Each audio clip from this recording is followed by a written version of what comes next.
I never could have predicted that the journey would take me to where I am today. And then I was like, I'm going to quit my job. Yeah, it's like the thing you can't not do. Yeah. Tyra Roberts is a National Geographic Explorer who has graced the cover of National Geographic magazine. She's the visionary behind the acclaimed podcast Into the Depths, where she chronicles the search for sunken slave ships with a team of Black scuba divers. Her new memoir, Written in the Waters, is a profound journey through history, identity, and the quest for belonging. But there were approximately 1.8 million Africans who died just in the crossing. How does that land with you? Oh, it was devastating. I want to be doing more work of service in a different space, and I don't know what to do. People should know about this work. They should know about what these divers are doing. It's incredible. But for whatever reasons, in that moment, it stopped me. Talk to me a little bit about what does life look like for you leading up to 2017? Wow, such a good question. Yeah. So I'll flash back to 2015. Because 2016 was the big move, and then 2017 stuff started to happen. But in 2015, I was living in Atlanta. I'd been running my nonprofit for about 6 years at that point. And quite honestly, we were struggling. Running a nonprofit is never easy. And trying to find funding, trying to make sure you're on mission. And we were trying to support young women change makers from all over the world. So it also didn't have a clear country status. Like we're trying to do this sort of global work, which made fundraising a little bit tricky. I also, I was living on crumbs. And I wanted to devote as much time as I could to this work. So I didn't want to have a real job, where it would take my mental power away. So I was working like a $10 an hour museum job, standing on my feet. It's like $10 an hour museum job by day and nonprofit founder and world changer by night. Yes. Which is actually not so unusual in the story of nonprofit founders who don't have these super high profile mega funding backgrounds. Like they're tens of thousands in a really similar situation. Yeah, it's true.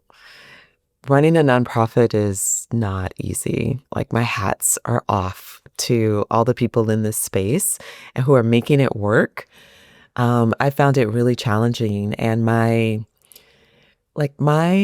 superpower is in none of that. I had on my admin hat, my fundraising hat, my programmatic hat, all of these hats that were not hats that I would ordinarily put on. So I was also feeling tired, a bit off purpose. My work has been as a journalist and as a storyteller, but I've been so far away from that work. So 2015, I was struggling a bit and trying to figure out what to do next. And then I saw this spiritual psychic person who very quickly confirmed that I wasn't where I needed to be, and that I actually needed to, in her world, I should step away from the nonprofit with a quickness.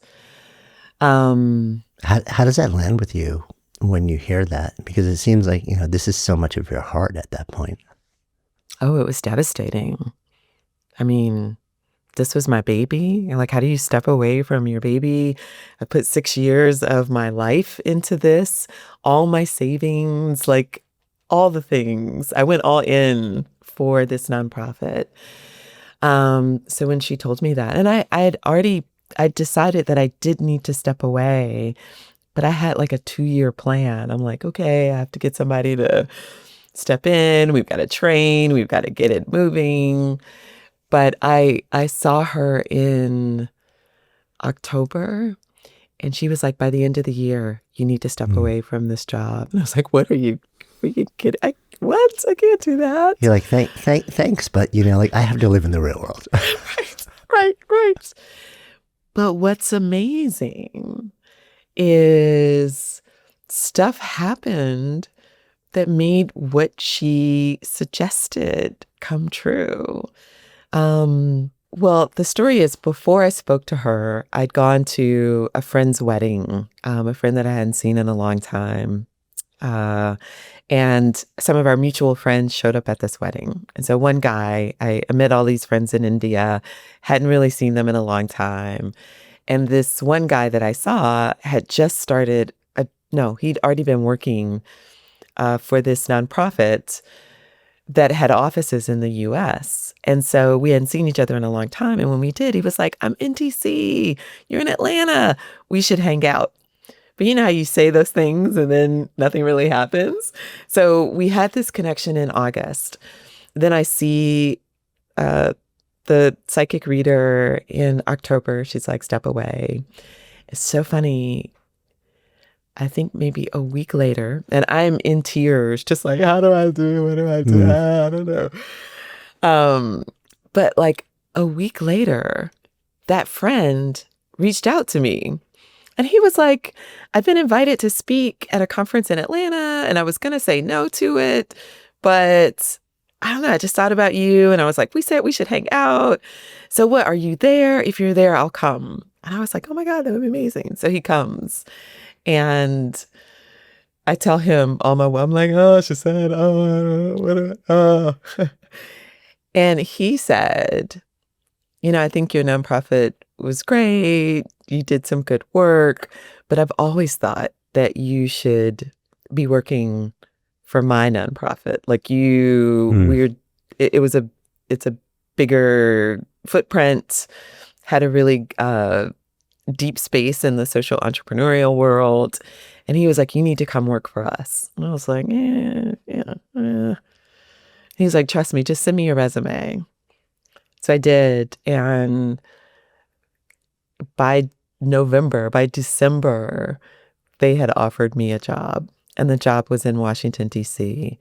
And even though it was still a step in the nonprofit world, it was a job that was a little bit closer to storytelling. It wasn't storytelling, but it was work in communications. And I was like, well, at least this would be a step back, and maybe this does make sense. And I found another person in the organization who really did want to step up and become the leader. So by January, I had an offer.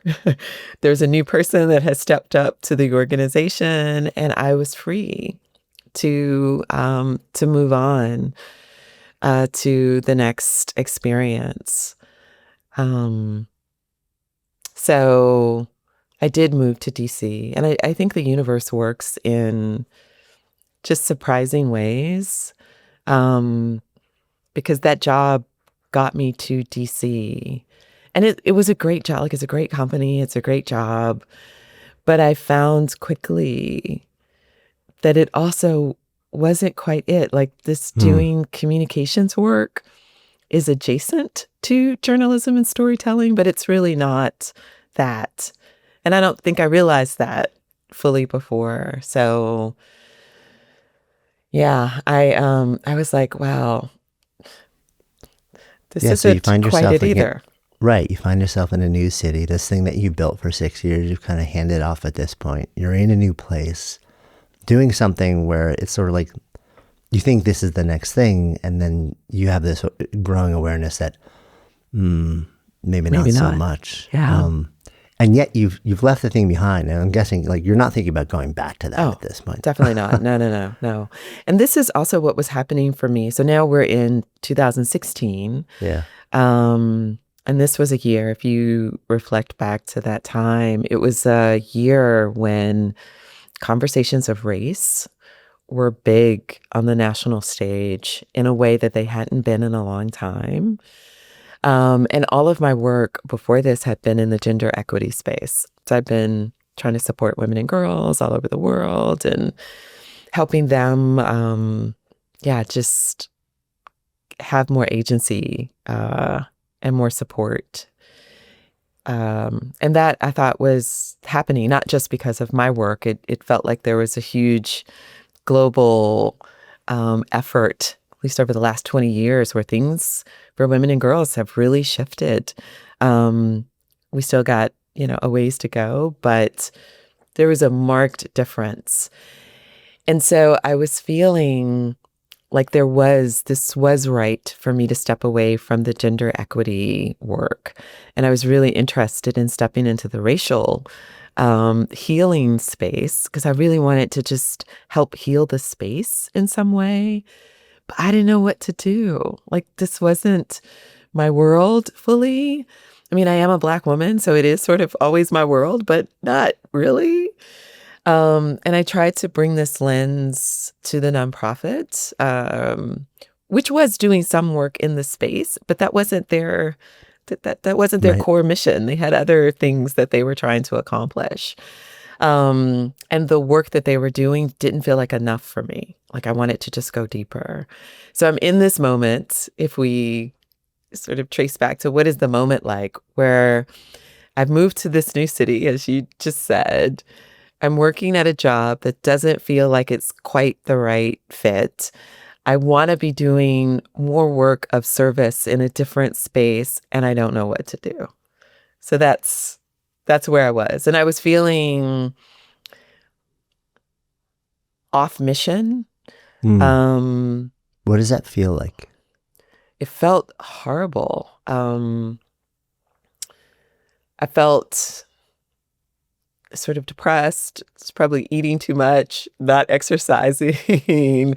I just didn't feel in my power.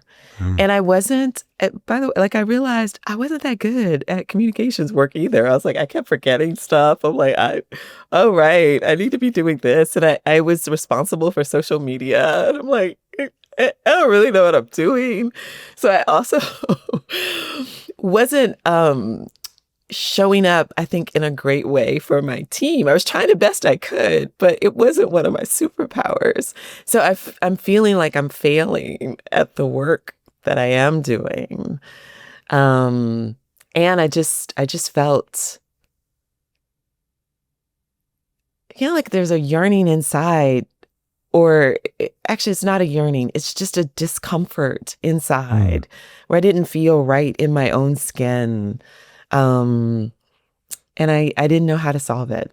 And that, you're describing your very personal circumstance at that moment, but how many other people have hit a moment similar to that where they're like, just the sensations and the emotions, the feelings you just described, they're just like swimming in that. And then, and especially, like once you're a little further into life and you do have a skill set and you do have a track record and you do have things you're passionate about. And then you wake into this moment that says, I'm not leveraging those capabilities. And I'm also not, quote, on mission, or maybe I'm on mission, but it's somebody else's mission. Yeah. It's not the thing that's speaking from me. It's speaking to me. Yes. Oh, that's so well said. That's a hard moment. Yeah. Yeah. And especially to come from having run your own thing. So you're making decisions about where you're going and where you're not going. And suddenly you're in a space where you're not able to make those sort of decisions. And you are in a support role. You're on a team. And so you have to be a team player. And I am fortunate that I worked with really phenomenal individuals who are change makers in their own right, up to doing great work in the world. But this race thing just, like, it was just calling me. So you're kind of trying to figure out your way through this experience. What happens? What happens that changes things? Something that I never could have predicted. So here we are in 2017, and how fortunate that I'm in DC in this moment when the National Museum of African American History and Culture opens. Um, and it was a big deal when that museum opened. You know, that museum is, I don't know, it took like 20 years to build or more. It's like at a price tag of like $500 million. You know, and it's the first museum of its kind on the National Mall. So it was a big deal. And I have to note, like, I wasn't that interested in history. Like, I was not a museum goer. I'm like, oh, I guess, you know, museums, whatever. Even though I was working for a museum before I left Atlanta, but that's not my jam. But this museum, because it was such a big deal, I felt like I had to go, and especially because I lived in DC at the time. So I was like, I have to go. But I tried to get tickets for like 6 months and couldn't get tickets. It was, you know, it was a hot property. But then one day, someone at the job got extra tickets for the museum. And so on this day, I decided to play hooky. Sorry, everybody. That's what I was doing that day that I didn't show up for work. But I decided to play hooky and go to the museum. And I decided to take my time going through this museum. So I went slowly. I tried to read like all the exhibits, and it's a big museum with a lot of history in it. And I went through the bottom, which, you know, the bottom starts in like the 1500s, the 1600s. So it's telling older history, and it takes you up. Well, it takes you up until around I don't know. Actually, I don't remember if it takes you to Reconstruction or if it takes you a little after that. But it's the top floors that have, you know, like all the exciting stuff where you've got cultural impacts of African Americans on the culture. You've got like just a lot of the wins and a lot of the accomplishments. But because I was going slow and I was trying to take it all in, before I could get to those floors, I ended up on the second floor, which is this tiny floor that I think most people skip, because it really is. It's a tiny floor. It's like an archival floor. So people go there to do research. But there are a couple of exhibits on that floor. And there was one exhibit that had a picture in it that completely stopped me in my tracks. It was a picture of a group of primarily Black women in wetsuits on a boat hugging an older Black gentleman. Jonathan, I'd never seen a picture of Black women in wetsuits on a boat before. Like, I'd never seen that. And I was like, oh my goodness. They looked so beautiful to me. They look so free and so joyous. And what's really amazing is that I've gone back and I've looked at that picture. I have a picture of that picture on my computer.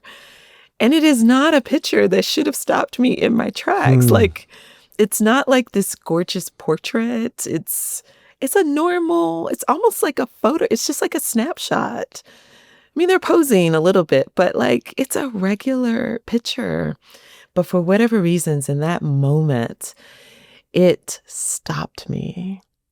I almost felt like, I don't know, like the heavens parted and the angels were singing. Like, it was like a spotlight on that picture. And I just remember staring at it. And I think one of the reasons why it struck me so much is because when I was younger, I used to be a nerd. I still am a nerd. Like, I love to read books. Makes me so happy to, like, you know, fall into a book and to fall into someone else's world. And yeah, when I was growing up, I read a lot of books. My mother was a reading teacher, and she used to go to these reading conferences all over the country. And publishers would show up at these reading conferences because they wanted teachers to adopt their books. And so my mom would, like, you know, get books for me. And she would come home with these boxes of books, and I loved it. And the books that I loved the most were fantasy, sci-fi books. That's also probably a reason why I didn't love museums, because I was either in my imagination or I Right. was somewhere in the future. I'm It's like, like, this let's is go this way. concrete and it's the past. Yeah. Yes. Yeah. Yeah. So Yeah. interesting. Yeah. But so I developed this love of fantasy then, and particularly loved, I still do, like I still read young adult fantasy books, like more than anything. I'm up on top of like all the new authors. I'm like, oh yeah, I read that series and it was really good. But I love stories of like the characters who are on quests. Um, and they're out to save the kingdom in some way. You know, they got their swords or their, little bit of magic inside of them, and they've got their trusty comrades, and they're out to save the kingdom. I devoured books like that. But as I grew older, I just started to see that none of the characters in those books ever looked like me. Never. Most of the books that had characters that looked like me were about struggle or trauma or tragedy. They were very rarely about wonder or curiosity or magic.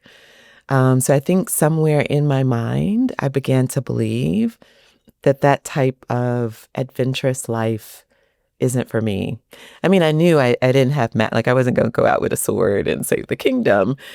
But I still, like, I always imagined that I would be a storyteller, but I thought I really wanted to be an adventurous storyteller. Like, I wanted to be out in the world, really like losing myself inside of other cultures and other people and telling like adventurous stories, hiking somewhere, like living in a tent, like just doing really, really sort of adventurous storytelling. But I really stopped believing that I could do that. So to see that picture and to see these women who were scuba divers, I think that's why it sparked something in me. And I was also in this moment where I'm like, what am I doing with myself? Who am I? Like, what am I doing? And so I stopped, like their picture stopped me, but then I read to find out who they were and what they were doing.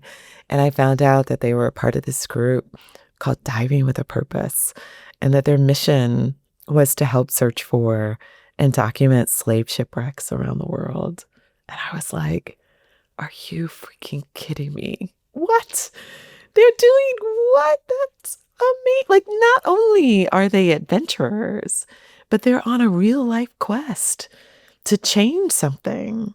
And they're changing something inside of this conversation of race because they're bringing these stories back into memory.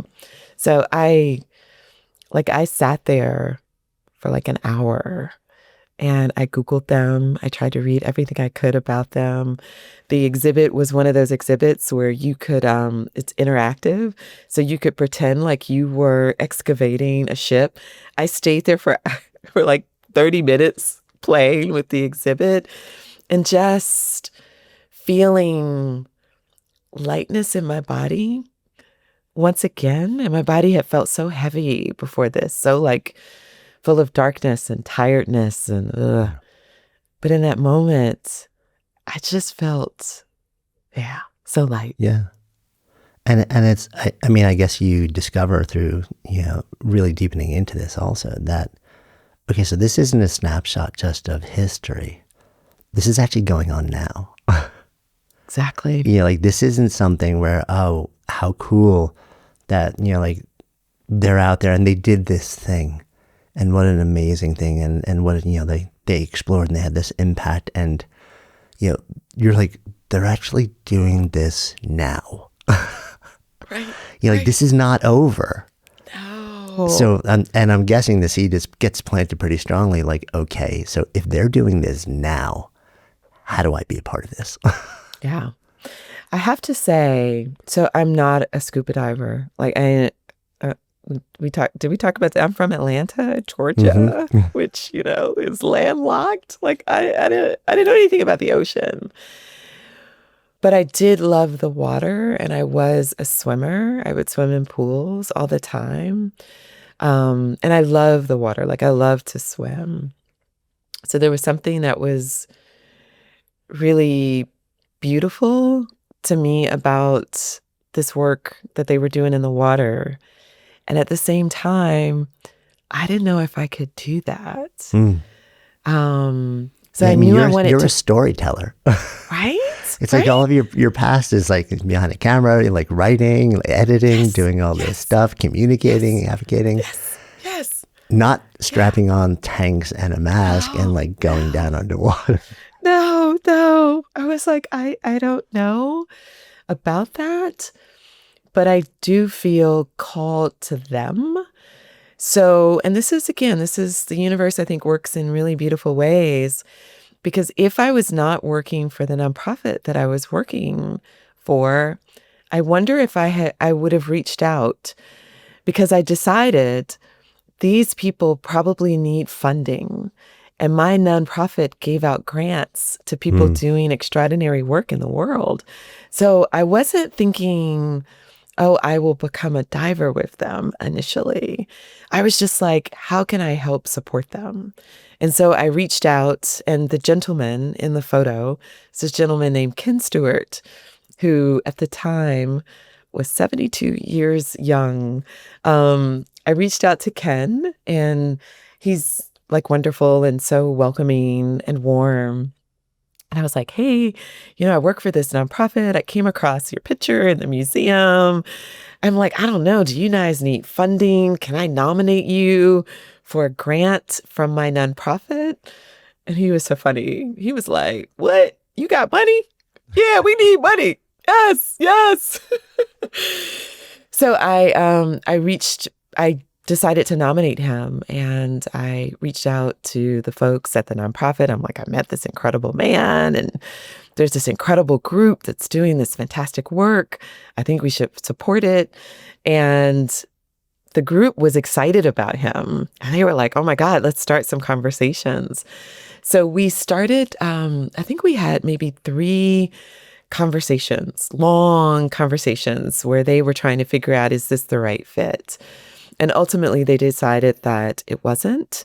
And that's because my organization really supported social entrepreneurs. And Mm. there's a certain language, there's a Right. certain, like focus that you have to have around systemic change. And Ken, he's of a different generation. He doesn't speak social entrepreneurial speak.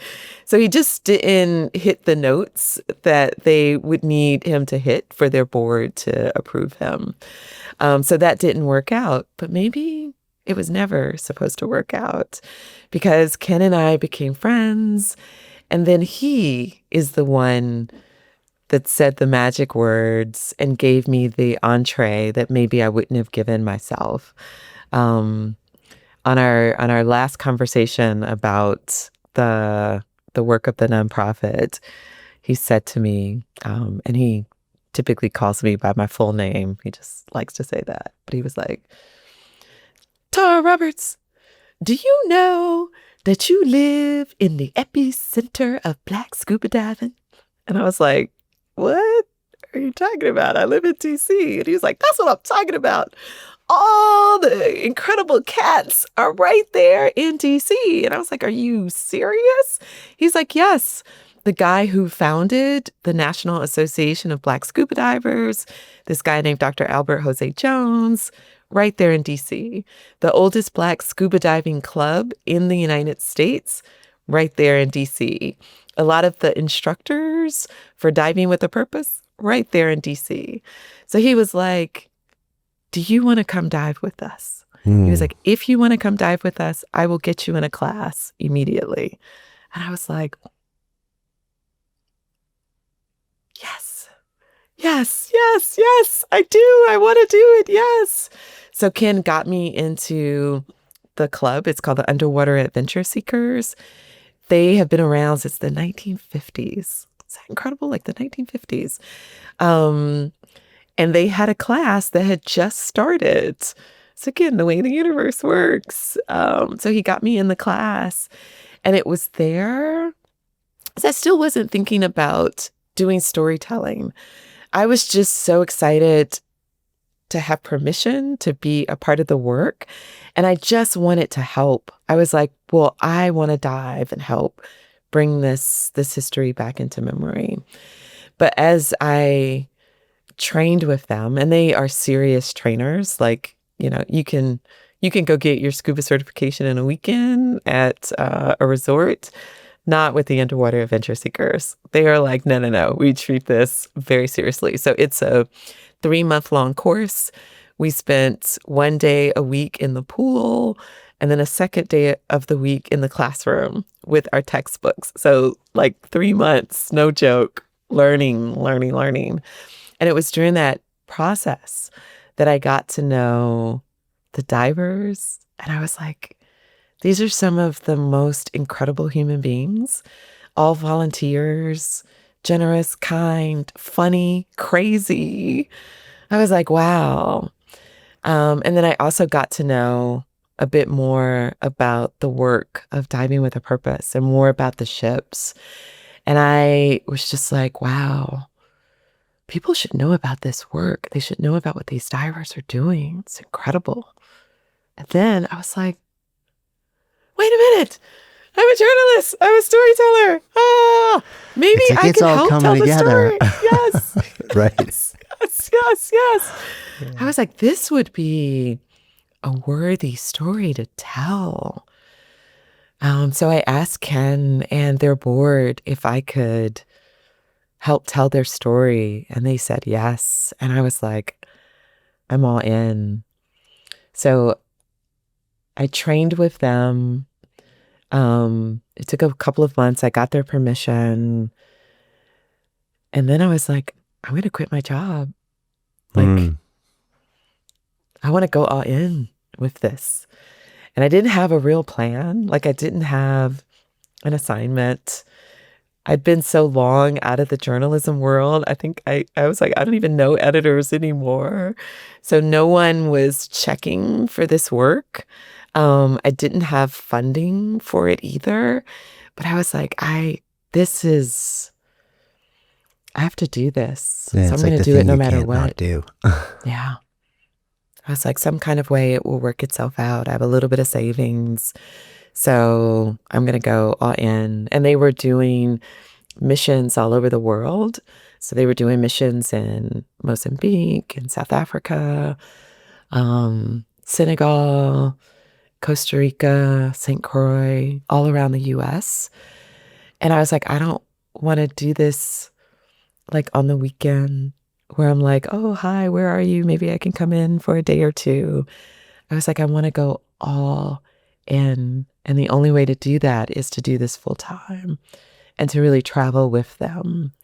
So this was all of 2017, and also for diving with a purpose. Like, you can't just show up. So you have to get your scuba certification, but then they also require you to get 30 ocean dives under your belt so that you can practice your skills and do the work that they do under the water. So I was like, okay, I got to get my 30 ocean dives in. I was like, I'm just going to focus on that. So I quit my job, and the friend who originally told me that I needed to work for his nonprofit got married in early 2018. So I'd been planning to go to his wedding, and he's from India, and he was getting married in India. So I was like, I'm going to go to his wedding, and then I'm going to stay in Southeast Asia, and I'm going to get my 30 ocean dives in, and then I'm going to figure out the rest. And so I did that. And while I was there, I came across a grant application for National Geographic. And I was like, oh, yeah, maybe NatGeo would be interested in supporting this work, even though I didn't realize that they gave out grants. And it's like, this is also, I mean, it's a confluence of so many things all at once. It's like, you've got these storytelling skills, then you've got nonprofit world skills in two different contexts now and relationships. And then you've got, like the exposure to, like diving with purpose and just this deep purpose and really uncovering these wrecked ships and telling the story of what really happened, the people. And then it all comes together because you're like, all right, I'm committed to the cause right now. I'm all in on this. Like, I don't know how it's going to work. And then, like, but for the fact that you had nonprofit experience and you understood the world of grants and even knowing that there were things there to apply to, and then how to actually tell the story Yeah. to a grant, like giving committee, it's like everything you had done up till this point all comes together. You know what, Jonathan? I actually had not made that connection, that my work in nonprofits helped prepare me to be able to write the application. Like, I never made that connection. So thank you for threading that needle for me. You're right. That probably was a huge help. Yeah. And I also will say that I did read Nat Geo as a kid. And I loved the stories of those photographers and those writers. They were doing the sort of work that I dreamed of doing. But again, I never really saw myself in that magazine. And so I didn't think that that would be a connection for me. But then it was. And you know what it was? I don't think I've talked about this yet because I just realized it. But in 2016, Nat Geo put out a special issue. No. Sorry, it wasn't 2016. It was in 2018. It was right when I was doing all of this, so starting the training work. They put out an issue called the Race Issue. And it was Nat Geo's moment to reckon with its own past around race. So a magazine that I hadn't really read since I was young suddenly came in my view. And I thought that the race issue was actually beautiful. It was well done. And I was so impressed that Nat Geo had taken on, like, let's own our past and let's say that we're going to move forward in a new way. So that impressed me. And that's what had me go search them out. I was like, well, what else are they doing? Let me check this out. And then I discover that they give out grants and they give out storytelling grants. And that particular year, they were really focused on the ocean and they were deeply interested in human history and culture. So I was like, oh my God, I think this might be a match. Let me put in an application. When you send that in, do you have an expectation that you're going to get it, or you're just sort of like tossing it to the wind and kind of forget about it? Yeah, I tossed it to the wind. Well, I put in 2 applications. Like, there were 2 opportunities with them, and I put in the first one and I didn't get it. And so the second one, I was like, well, it's But you know what? Let me just be thorough and let's just put it out. Yeah. No, I'd already started to think about, oh, do I do a GoFundMe? Oh, what can I sell? How much money do I need to be able to travel with these divers and really like not have to come back, like to be there? And I'd sort of bankrupted myself with the nonprofit. And right before the nonprofit, I'd done my own magazine, so I bankrupted myself then. I put like all my savings into the magazine. And then I replenished my coffers, but then I did it again with the nonprofit. So it's not like I was also sitting on a lot of money, but I was like, there has to be a way.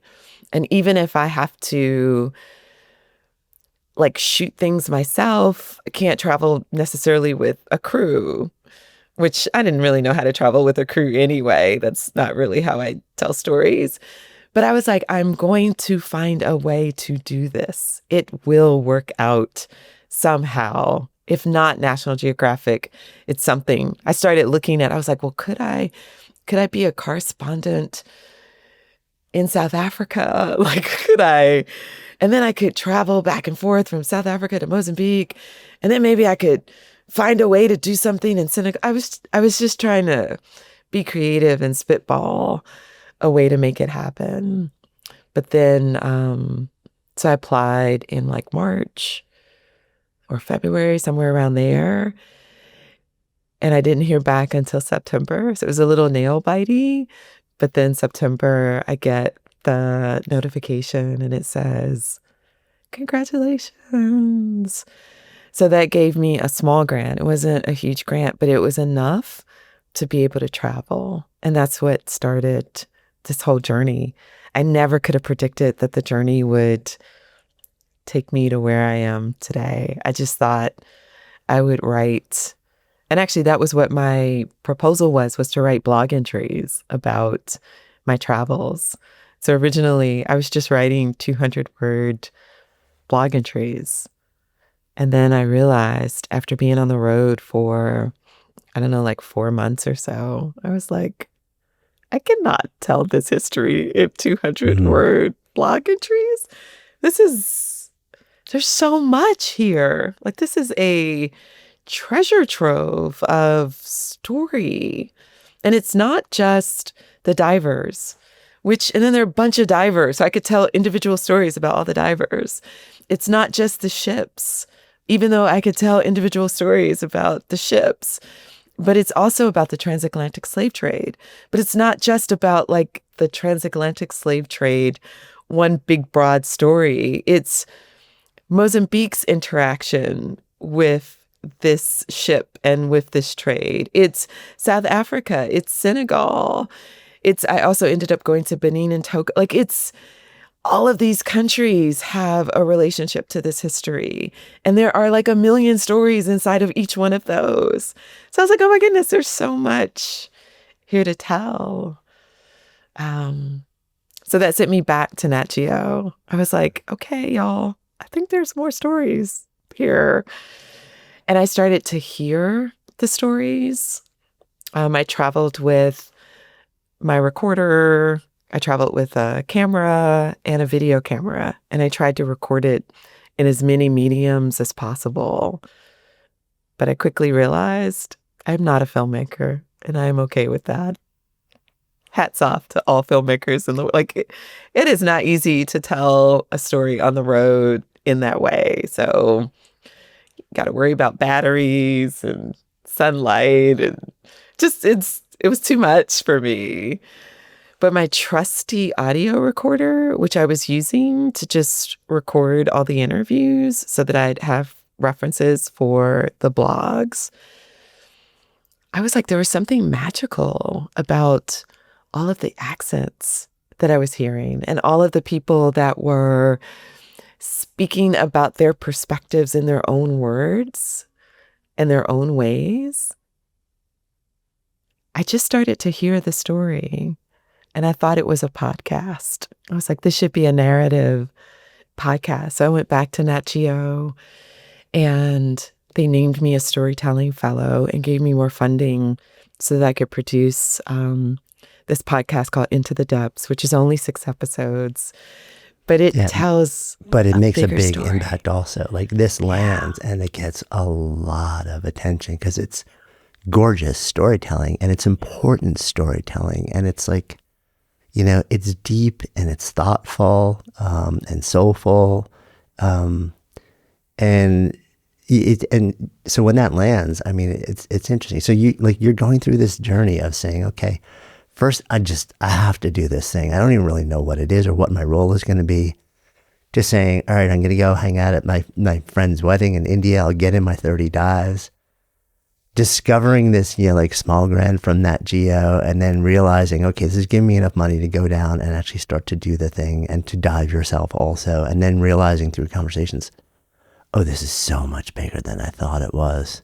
Going back to them and saying, can we dance a little bit bigger? And then saying, yes, like, let's do this. And it leading to this beautiful, offer. I mean, I feel like that series it's an offering. You know, it's like an invitation. And like, what's going through your heart and mind as you're like moving through like these different, you're diving, you're actually in the water, you're seeing the history with your own eyes. And then you're talking to people, hearing the stories in their own voices, and their lived history, and then seeing and being able to touch this buried history. How is this, as you're moving through all this and saying, okay, now part of my work here is I need to actually be the storyteller and share this with the world, but how's this affecting you just on a personal level? Yeah, it's a great question. When I started this work, which is maybe kind of dumb, like you'll be like, duh, hello, Black girl, slave shipwrecks, the history. Of course, this is personal for you, but I wasn't thinking about this as a personal story. I was Mm, thinking that this just needs to live in the world. It needs to be our collective history. We need to remember it and to know it. And I was thinking about the impact that it might have on young people, the impact it might have on different groups. I was not thinking about this as a personal story. And that is what unfolds over time. And I realize, wow, I have been afraid of this history. Much of the way that history that centers African Americans in particular tends to center inside of our pain and our trauma and our tragedy. And it actually had started to become traumatizing for me to revisit those stories. Not that those stories weren't important, but there was a way that they stay in the trauma, and it was too much. I was like, I can't do it. Even though I've now volunteered and I'm telling stories about the transatlantic slave trade. So I'm leaning in, but I also felt like there's a way to tell these stories that doesn't have to center inside of the trauma, that there's a way that we can focus on the healing, which was much more interesting to me. And we can focus on the honoring too, which mm, I think is a piece that is missing. So that was more of my approach. And then I had this encounter with my mother's pastor. Um, my mom, so it was just me and my mom growing up, and we're pretty close. And even though when I started this work, like we've talked about this, I was mid-career, so I am very much a grown person doing this work who's traveled a lot in the world. But my mother was just like, oh Lord, my baby is just traveling all over the world. Oh, I need to make sure you are protected. And so she asked her pastor to bless me. Um, and I happened to be at her house during Easter weekend when this happened. He was visiting that week. And he's this incredible human being named Bishop Jack Bomar of Hillside International Chapel and Truth Center in Atlanta, Georgia. And Bishop Jack, because you don't say no to my mother, period. Like nobody says no to my mother. You're like, okay, Miss Roberts, we will bless your child. So he offers me a blessing. And that blessing also shifted the way that I thought about this work, um, the way that I thought about the stakes around this work. What he said to me was, he said, Tara, while you do this important work around the world, you need to ask permission of the ancestors to do this work. You need to ask them to guide you, to make your way smooth and harmonious. You need to speak their names. And then he kept saying that. He was like, speak their names, speak their names, speak their names. And I have to be honest that when I was thinking about this work, again, thinking in broad strokes, I wasn't thinking about the Africans as individuals in those cargo holds. I thought about them more as statistics, as victims, but not as people. And Bishop Jack gave me a way to see them newly.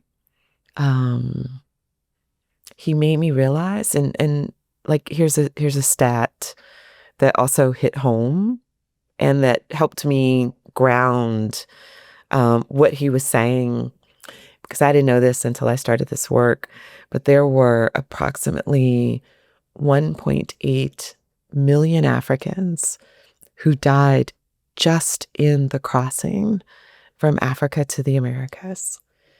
We're not talking about the number of people who died once they arrived and were enslaved, just in the ocean. And I remember hearing that number, which is a number I didn't know. I had no idea that it was that many people who died. And I was like, who's grieving those people?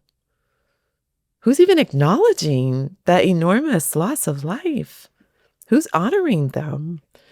And what Bishop Jack helped me see was not only I was not doing that either, but that those people, those 1.8 million people were people. They were mothers and fathers and daughters and sons and farmers, mathematicians, poets, writers. Like they were all the things. And they deserved to be acknowledged as so.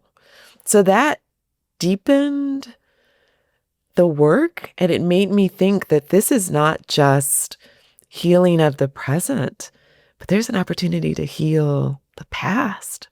Because I don't know, maybe time is not linear. I don't know, that's a whole other conversation. But putting some of those souls to rest. This is another thing that Bishop Jack said. He was like, there's a myth or belief that, well, this is true, that the Atlantic Ocean is one of the most turbulent oceans on the planet. And some say that's because of all of those lost souls who haven't been put to rest. So there's an opportunity for us to honor the ancestors and to put them to rest. And I was like, I had never, ever thought about that. So that was a shift. And then now that I'm starting to see these ancestors as people, I'm starting to think about my own ancestors, which I had not thought about at all. I was one of those persons who didn't want to know the stories of my ancestors because I thought that it was just too painful to know. My mother is sort of the keeper of some of our family's lore. And so I've always known who my great-great-grandfather is. That's the last person that we can trace back. And he was born in 1837 in North Carolina, in Edenton, North Carolina.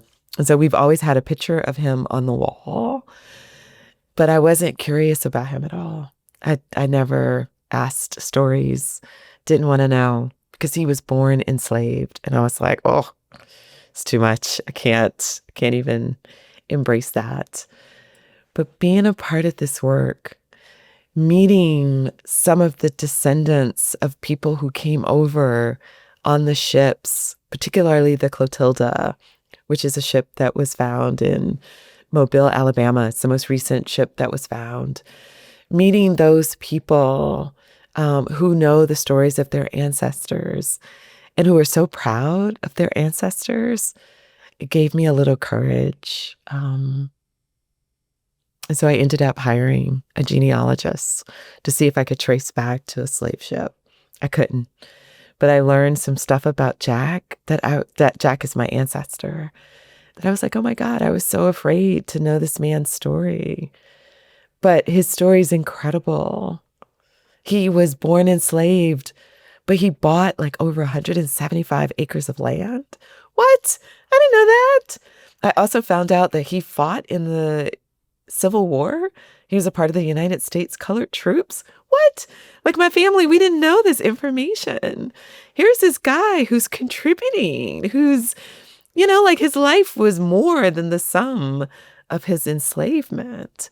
And I think that that is one of the lessons that I've learned throughout this work. So when we talk about Black history, like it does tend to center inside of the trauma of it. But the history, the stories are so much bigger than that.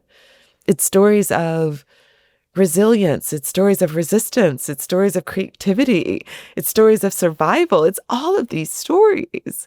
And these are stories, they deserve to be remembered. Mm. And told. And told. And you put yourself in the center of not only saying, okay, I'm going to recognize these as individuals, not statistics. I'm going to look at the broader, like experience of what happened. But now also let me actually re-examine my own history. And within that, you discover all of this beauty, really, and power. Yes. Yes. You know? I feel so connected to Jack now. I feel like we're there, like we got some similarities. And maybe I took them from him. But if not for this work, I wouldn't have explored that. I wouldn't know that. I would be missing this connection that roots me in a way that I never even knew I needed. So it's quite powerful. Yeah, incredibly. Through all of this, you bring so many of these stories back. It becomes this deep, rich, personal experience of awakening and transformation and reconnection, like homecoming in a lot of different ways. Yeah. It's almost like that sense of belonging that you were searching for a couple of years earlier, and that sense of purpose. You're like, oh, right. Actually, I can look outside, but also I'm looking within and within my own history as well, my own ancestry. It's funny because you end up, as you're an explorer for NatGeo now, right? And you end up on the cover of NatGeo. So like that little girl who's looking at NatGeo and like saying, this is so cool, so many adventures, but never seeing a representation of you in the magazine. And then you like fast forward, you become that representation. What's that like? It's mind-boggling. That's what it is. I couldn't have imagined that that little girl who loved fantasy books, who wanted to be a part of an adventure, would really become an explorer with National Geographic and end up on the cover. I couldn't have imagined that. And then that same year that I was on the cover, they named me the Explorer of the Year. Do you know how many incredible explorers there are who are doing fantastic work in the world? So for them to acknowledge that, like, oh my goodness,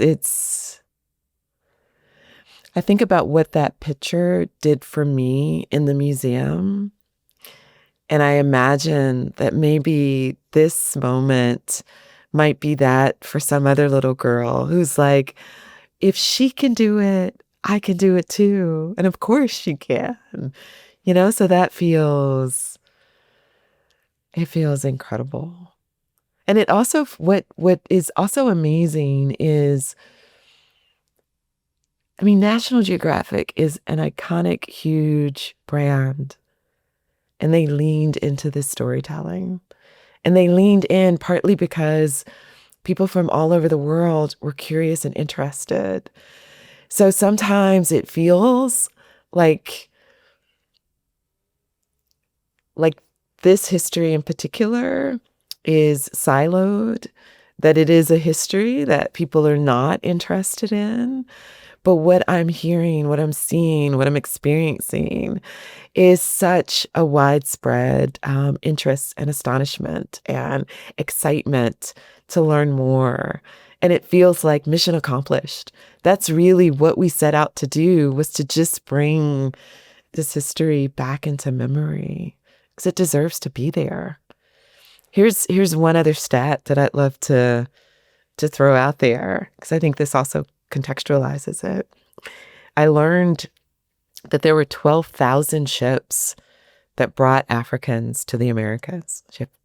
12,000 ships that brought 12.5 million Africans to the Americas. What I realized when I was growing up, I couldn't tell you the name of a single one of those ships, but I could tell you the name of the Mayflower. I could tell you all about the Titanic. Like, I could tell you about all these other ships in history, but I couldn't tell you the name of a single one of those. So again, it just feels like there's this chapter. It's not even just one chapter, it's chapters of history that are just missing. And this work, it's not just Black history. It's not just even American history. This is global history. The transatlantic slave trade was one of the most monumental events in human history. Like, it shaped the world that we have today, but it is one of the least studied, the least understood moments in our history. So this opportunity for us to look at it newly, to expand the historical record, just feels so important. And this is the other thing that I've learned about this work, or this is the perspective that I've decided I want to bring to this work.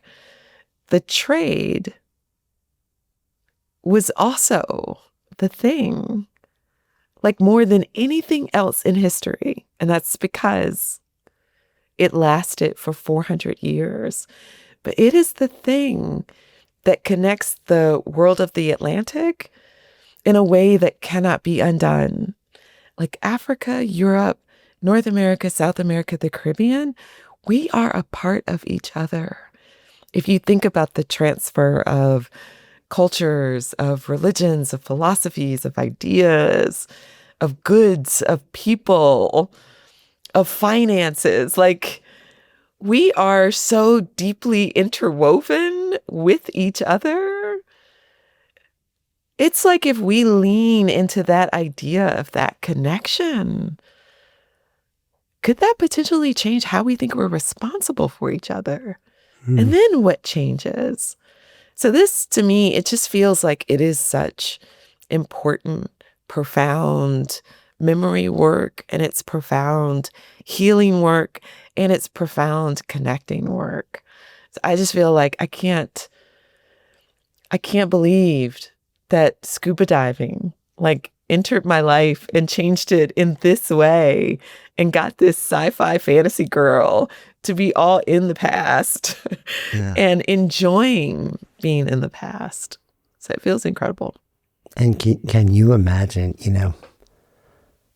the folks have heard me talk about this before, like I'm always fascinated with the notion of sliding doors, like the butterfly effect. And had you decided to skip that second floor like so many others had, those years back, and not seeing that one photo, or just kind of blew past it and not really had it catch your eye, like I'm always amazed at how, these seemingly random moments, I'm going to use the word seemingly there because who knows, right? Happen to so many of us at moments where we really, really need it.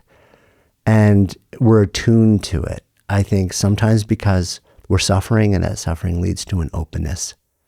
And there's something that happens. There's a momentary conversation or witnessing or experience or whatever it may be. And you're like, you're open to it, and you allow it to move you in a way where you don't just blow it off. You're like, there's something here.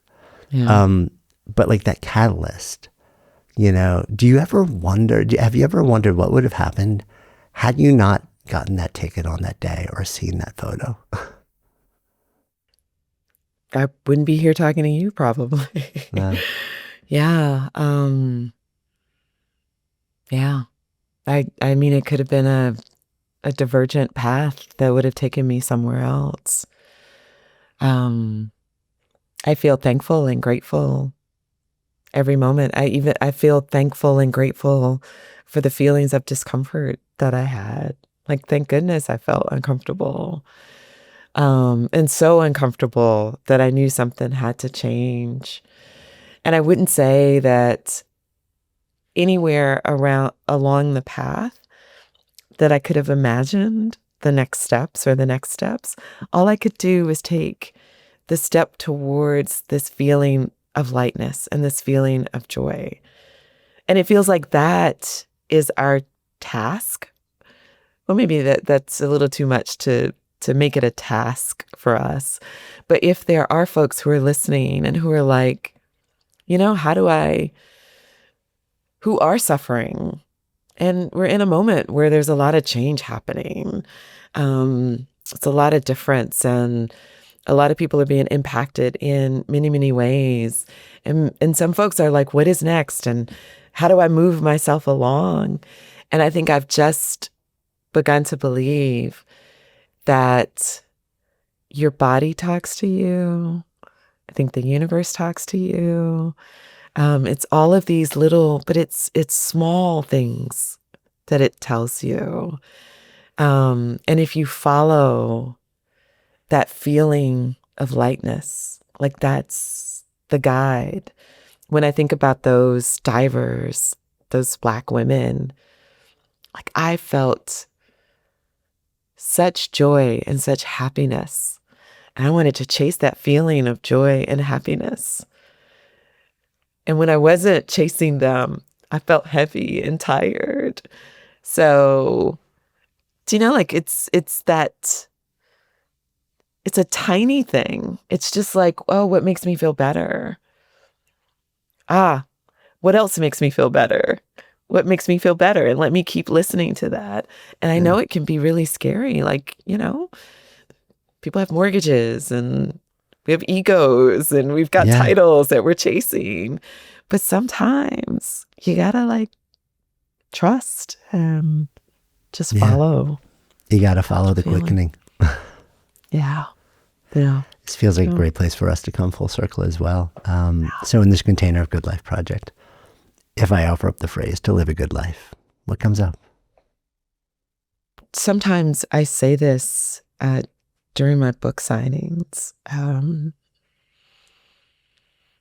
I say, never be afraid to follow your curiosity.